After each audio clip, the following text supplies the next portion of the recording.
Informe EC en comunidad. A continuación en Informe EC, la plática directa con... Siendo las 8 de la mañana con 33 minutos en el territorio continental ecuatoriano, queremos saludar con Andrés Jaramillo, magíster en periodismo digital y marketing político. Queremos justamente que Andrés nos realice un análisis del escenario político de cara al balotaje de este domingo 11 de abril. En esta última semana, ¿cuáles han sido las propuestas más interesantes y hasta más demagógicas de Andrés Arauz y también de Guillermo Lasso? Queremos preguntarle a Andrés. Bienvenido a través de Éxitos FM Radio. Muchísimas gracias, Edwin, y a todas las personas que nos siguen a esta hora. Sí, creo que ha habido un cambio bastante importante con relación a la primera vuelta en la medida en que han tratado de adaptar los discursos a las necesidades que se dio en un momento en la primera vuelta, fueron importantes y eventualmente hicieron que esos votos no vayan hacia Guillermo Lasso o Andrés Arauz, sino hacia otros candidatos, como el caso de Yacu Pérez y también el caso de Javier Hervas. Tenemos ahí algunos temas relacionados, por ejemplo, con la agenda de mujeres, todo lo que tiene que ver con la lucha feminista y la igualdad de género. Tenemos, por otro lado, el tema de la defensa del medio ambiente, pero también tenemos ya un reconocimiento, digamos, a ciertas minorías que en su momento fueron excluidas en la primera vuelta electoral y que en esta vuelta electoral y en la segunda vuelta electoral, de alguna manera ya empiezan a estar dentro de la agenda de los candidatos. ¿Cuál es el problema? El problema es que de alguna manera no han podido conectar todavía con el electorado porque todavía suenan a promesas falsas, suenan a promesas fingidas, suenan a promesas electorales. Y en la medida en que no haya consecuencia o que no se vea consecuencia con ese discurso, con esas propuestas, que mucho pasa por hacer compromisos firmes, por hacer propuestas concretas, va a ser muy difícil que efectivamente los candidatos puedan lograr ese clic que necesitan para atraer, sobre todo a los indecisos en esta segunda vuelta. Andrés, ¿afectará a la votación de Andrés Arauz justamente la adhesión de Jaime Vargas ocurrida el pasado fin de semana? Mira, hay tres elementos que nos permiten a nosotros de alguna manera establecer una estrategia para segunda vuelta y en cierta forma que permiten tener una proyección importante. Elemento 1, alianza. El candidato que logre la mayor cantidad de alianzas con la mayor parte de sectores va a tener una ventaja estratégica para la segunda vuelta. Segundo elemento, las propuestas. En la medida en que las propuestas sean más concretas, realizables y focalizadas, tendrá una ventaja estratégica para la segunda vuelta electoral. Y el tercer elemento tiene que ver con la forma en que comunicamos. En la medida en que utilizamos canales que puedan llegar con lenguaje y también con productos disruptivos a los jóvenes principalmente. El tema de las alianzas, ahí se encaja perfectamente lo que mencionas con relación al líder indígena Jaime Vargas. Sin embargo, esto funciona en la medida en que sea un apoyo orgánico, es decir, que lo que significa y que lo que simboliza Jaime Vargas efectivamente se traduzca en votos. Sin embargo, si es que en un momento tenemos a Jaime Vargas anunciando que hace un respaldo, pero al siguiente día o después de pocas horas tenemos a otros líderes de la CONAIE y líderes muy fuertes como Leonidas Issa, por ejemplo, el representante del MIC, eso o esa alianza o ese apoyo que en su momento pudo haber sido importante para Andrés Arauz termina diluyéndose. Así es, porque después del anuncio de Vargas salió la FEINE, por ejemplo, también a apoyar, pero en cambio el movimiento indígena a través de Pachacuti los apartaron. Es decir, como que hubo una fractura ahí en el movimiento indígena que se presentó tan sólido en la primera vuelta. Recordemos que esta fractura no es nueva, Edu. La división a los indígenas, a los trabajadores, a los profesores y a diferentes sectores que en su momento hicieron un frente de oposición al entonces gobierno del expresidente Rafael Correa, siguieron el mismo futuro. Una de las estrategias políticas fue dividir a los diferentes gremios y atraer, en algunos casos con compensaciones, con dádivas políticas, con espacios de poder a estos grupos. Vemos que muchos de esos grupos históricos que apoyaron en su momento el correísmo, hoy básicamente hacen lo mismo. Sin embargo, hay que recalcar que alrededor de Vargas hay 3 organizaciones indígenas que han declarado el apoyo abierto a Andrés Arauz. Sin embargo, el MIC, que digamos es uno de los espacios mucho más fuertes que están concentrados en la Sierra Centro, en el Cotopaxi, y la CONAIE, que es el brazo organizativo mucho más importante del movimiento indígena, han dicho que ellos se mantienen en la propuesta del voto nulo, y es entendible. Su candidato, Yacu Pérez, estuvo muy cerca, al menos de acuerdo a los resultados oficiales, de llegar al segundo lugar, y ellos han denunciado un fraude electoral que hasta ahora el Consejo Nacional Electoral no ha podido totalmente diluir esta idea de que efectivamente existió algo oscuro o existió algo que no estuvo totalmente de acuerdo a lo que significó la elección popular de las pasadas elecciones. Así es, todavía ahí hay mucha tela que cortar. Vamos a la otra vereda, en cambio. ¿Cuánto afectará la denuncia que se hizo de que el hijo de Alfredo Borrero supuestamente ya se habría vacunado contra el COVID-19? Creo que es un elemento muy importante porque además la campaña sucia, digamos que ha sido el tono de esta segunda vuelta electoral. Sin embargo, creo que llega a destiempo, porque si bien es cierto, se empezó a viralizar desde el fin de semana, estamos ya a poquitos días de las elecciones y no habrá el tiempo suficiente para que efectivamente el sector opuesto a Guillermo Lasso alcance a posicionarlo como un tema fuerte, sobre todo porque en la agenda también hay otros temas que de alguna manera están copando la atención. Pensemos en lo que pasó con nuestros adultos mayores ayer en los diferentes centros de salud en donde no recibieron la vacuna. Estas noticias graves, dramáticas, indolentes, que se generan, de alguna manera roban el foco de atención y restan posibilidades para que elementos que llegaron tarde puedan posicionarse. No así otros elementos que llegaron en el timing perfecto, como por ejemplo la historia laboral de Andrés Arauz relacionada al Banco Central, que fue importante por dos razones. Primero, porque uno de los mensajes fuerza de Andrés Arauz era precisamente hostigar o de alguna manera estigmatizar al banquero Guillermo Lasso. Y claro, el momento en que se ataca el mensaje principal y dice, pero tú también trabajaste en un banco, aunque el Banco Central no ejerza funciones similares a la de un banco privado. Sin embargo, el discurso que se construyó y la historia que se construyó alrededor de eso minaron uno de los mensajes fuerza que tenía Andrés Arauz, junto a otro que ha sido bastante importante, que es vincular a Andrés Arauz con Lenín Moreno. Recordemos que para la primera vuelta electoral, ese vínculo se hacía con Guillermo Lasso. Recordemos esta famosa frase de que cogobernaba. Para la segunda vuelta electoral hay un interesante giro discursivo en relación al equipo de Guillermo Lasso, en donde se vuelve crítico, se separa de Guillermo Lasso y hay este esfuerzo por vincular a Andrés Arauz con Lenín Moreno en esta memoria que de alguna manera sí cala en algún sector correísta, esto de que Andrés Arauz puede convertirse en el nuevo Lenín Moreno. Entonces, creo que esos traspiés que han recibido los mensajes fuerza de Andrés Arauz explican de alguna manera el crecimiento que ha tenido Guillermo Lasso en esta segunda vuelta electoral. ¿Cómo analizas la intervención de Rafael Correa en la campaña de Andrés Arauz? ¿Se puede producir un efecto similar al que causó justamente esa misma intervención en la campaña de Augusto Barrera en el 2014?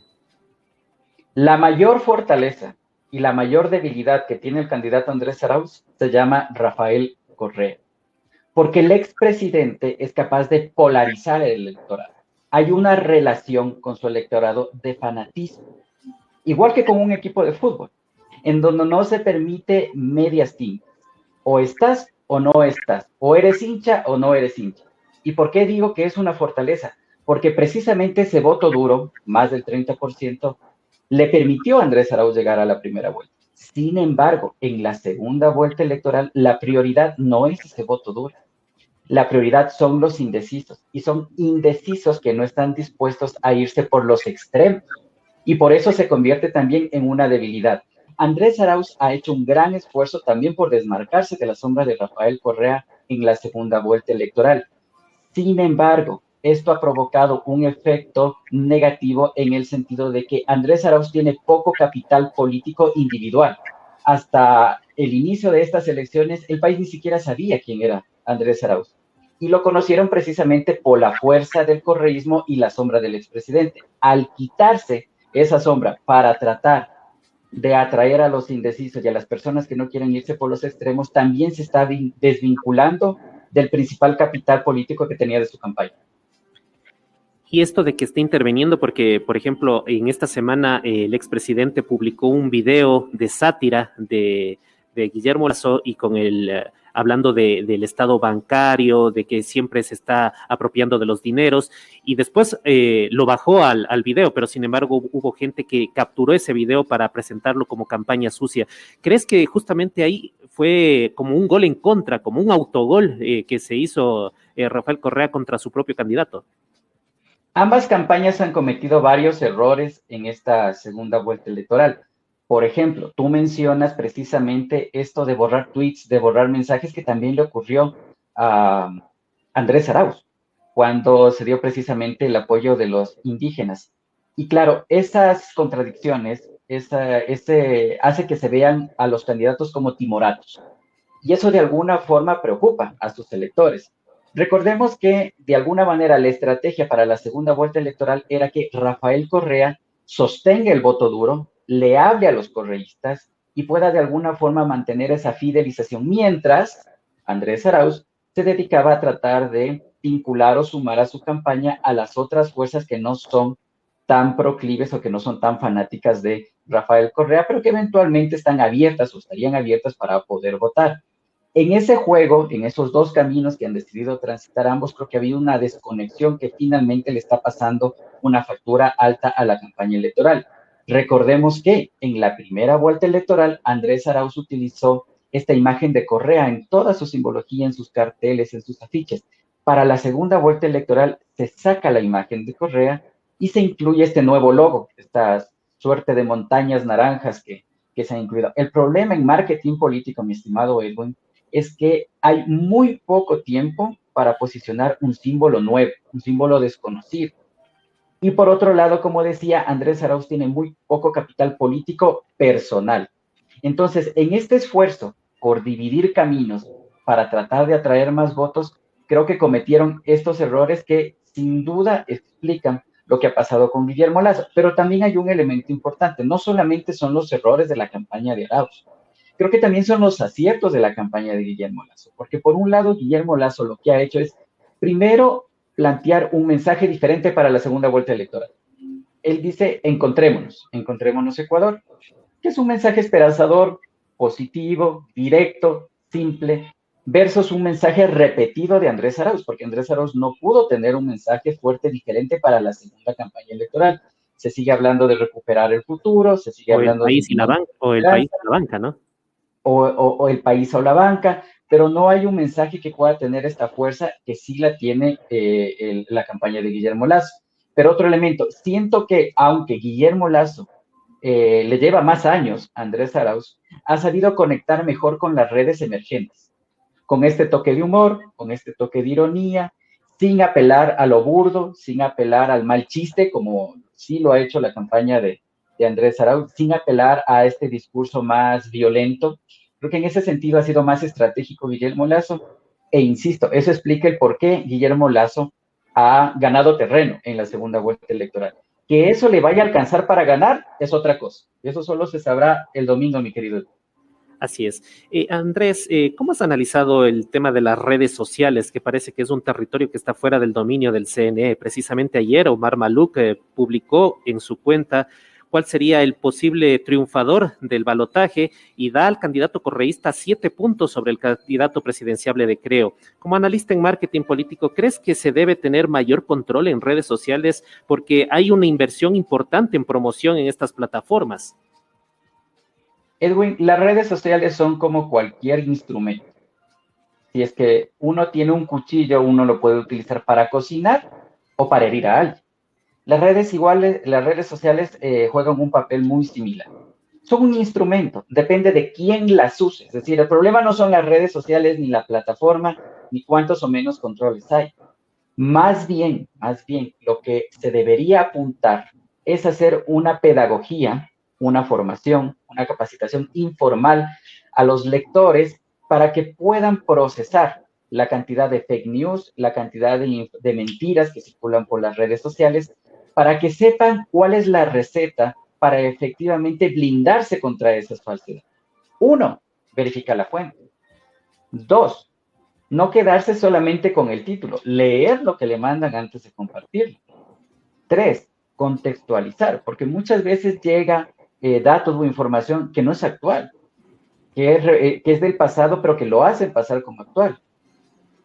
Y cuatro, que prioricemos la verdad antes de lo que yo siento o lo que yo creo. Porque muchas veces compartimos información falsa sin importarnos o a sabiendas de que puede ser falsa, solamente porque ratifica lo que yo siento. Si soy correísta y me mandan un tema en contra de Lazo, lo replico sin importarme de que sea cierto o mentira. ¿Solo por qué? Porque ratifica mi posición política en este caso frente a eso.